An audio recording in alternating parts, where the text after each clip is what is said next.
તો cyber slavery માટે મોટી સફળતા, જ્યાં કિંગપિન નિલેશ રાજપુરોહિતની ધરપકડ કરવામાં આવી છે। આરોપીના ઘરે પહોંચી ન્યૂઝ કેપિટલની ટીમ અને આરોપીના પરિવાર સાથે ખાસ વાતચીત કરી હતી। પુત્ર નિલેશ રાજપુરોહિતના કારસ્તાનથી પિતા અજાણ છે, જ્યાં આરોપીના પિતા નટવરસિંહ રાજપુરોહિતે વાતચીત કરી અને મારો દીકરો 3 વર્ષથી દુબઈમાં નોકરી કરતો હતો તેવું આરોપીના પિતા જણાવી રહ્યા છે।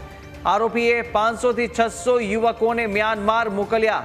સાયબર એક્સલન્સ સેન્ટરે ધરપકડ કરી અને આણંદથી વિદેશ ભાગી રહ્યો હતો ત્યારે ધરપકડ કરવામાં આવી છે।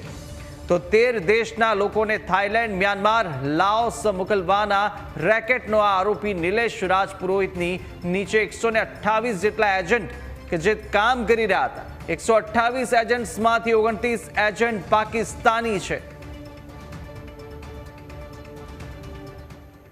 Gandhinagar excellence for surveillance cyber cell દ્વારા એક આણંદથી એક યુવકની ધરપકડ કરવામાં આવી છે, જેમાં આ નિલેશ રાજપુરોહિત નામનો જે યુવક છે તે અન્ય યુવકોને વિદેશ મોકલતો હોવાનું અને ત્યાં જે સાયબર ફ્રોડનું જે કામ ચાલે છે તેમાં તેમની સંડોવણી થતી હોવાની જે આક્ષેપ લાગ્યા છે। ન્યૂઝ કેપિટલની ટીમ અત્યારે જ્યાં રાજપુરોહિત નામનો યુવક છે તેના ઘરે પહોંચી છે। તેમના પિતા આપણી સાથે છે, તેમની સાથે આપણે વાત કરીશું।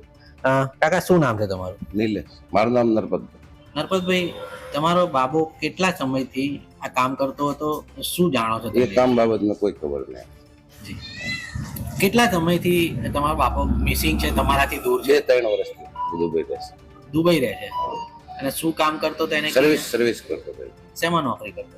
કંપનીમાં એવું કરતો નોકરી કરતો। તો છેલ્લે ઇન્ડિયા ક્યારે આવ્યો? 2 મહિના પહેલા।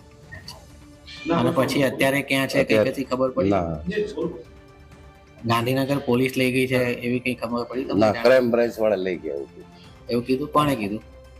ત્યાંથી ફોન આવ્યો, અમે પાછળ ગયા હતા, એટલી જ ખબર છે। તમને એ ખબર નથી કે તમારો બાબો સાયબરના જે ગુના છે એમાં સંડોવાયેલો છે, બધાને બહાર મોકલે છે, વિદેશી લોકોને મોકલે છે? ના ના, આ ધંધા વિશે તમને કોઈ ખબર નહીં? ના ના, ખાલી દુબઈ નોકરી કરે છે? હા, બસ એટલું જ। સારું, જ્યારે તમને સાયબર વિભાગ તરફથી ખબર પડી કે એને ગાંધીનગર લઈ ગયા છે, તમે ત્યાં ગયા, પછી તમારા બાબા જોડે કોઈ વાત? ના, કોઈ વાત મળે જ નહીં।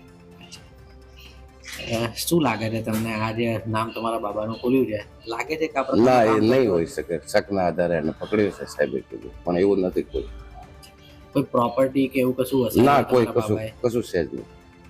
અને એમને સાહેબે કીધું કે શકના આધારે છે, પણ કે કોઈ છે નથી। એના મોબાઈલ ને લેપટોપ ચેક કરીએ, કશું આવ્યું નથી। તો જે રીતે આ પિતા છે તેમનું કહેવું છે કે એમનો છોકરો છેલ્લા 3 વર્ષથી દુબઈમાં નોકરી કરતો હતો।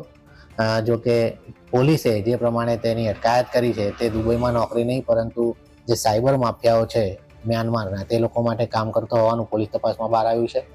વધુ વિગતો પોલીસ તપાસમાં બહાર આવશે ત્યારે ખબર પડશે કે શું છે સમગ્ર મામલો।